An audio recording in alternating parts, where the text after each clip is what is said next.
Hello മക്കളെ, 4 മാർക്കിന്റെ question ആയിട്ടാണ് സാർ എന്ന് വന്നിട്ടുള്ളത്.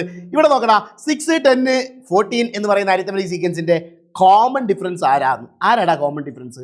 6നോട് 4 കൂട്ടിയപ്പോൾ 10 കിട്ടി, 10നോട് 4 കൂട്ടിയപ്പോൾ 14 കിട്ടി. അപ്പൊ ഇങ്ങനെ 4 അല്ലേ കൂട്ടി കൂട്ടി കൂട്ടി കൂട്ടി പോകുന്നത്. So the common difference is 4. അടുത്ത് പറഞ്ഞിരിക്കുന്നത് എന്താടാ? അൽജിബ്രിക് ഫോം എന്നാ പറഞ്ഞത്. എങ്ങനെയാണ് അൽജിബ്രിക് ഫോം കണ്ടുപിടിക്കുക? അൽജിബ്രിക് ഫോം കണ്ടുപിടിക്കാൻ 2 സാധനങ്ങൾ വേണമെന്ന് ഞാൻ പഠിപ്പിച്ചതാണ്. എന്തൊക്കെയാണ്? എഫും വേണം, ഡിയും വേണം, എഫും വേണം, ഡിയും വേണം. ആരാ ഫസ്റ്റ് ടേം? 6 ആണ് സാറേ. ആരാ അവിടെ കൂട്ടി കൂട്ടി പോയ കോമൺ ഡിഫറൻസ്? 4 ആണ്. ഇക്വേഷൻ പറയടാ.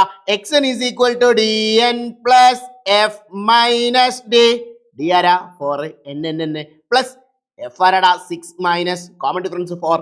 That is equal to 4n plus 6ൽ നിന്നും 4 കുറച്ചാൽ 2. So algebraic form ആരാടാ?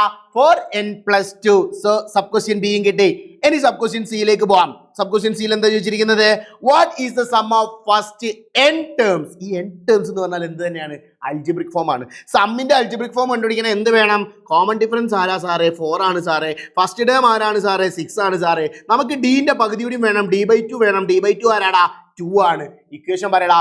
Sn is equal to d/2 n square plus F minus d/2 into n.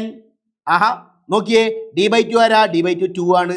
n square തന്നെ പ്ലസ് എഫ് ആരാടാ? ഫസ്റ്റ് ടേം ആരാ? 6 minus d/2 2 into n. അങ്ങനെയാണ് പറഞ്ഞേ. 2n square plus 6ൽ നിന്നും 2 കുറച്ചാൽ 4n. हो गया तू हो गया.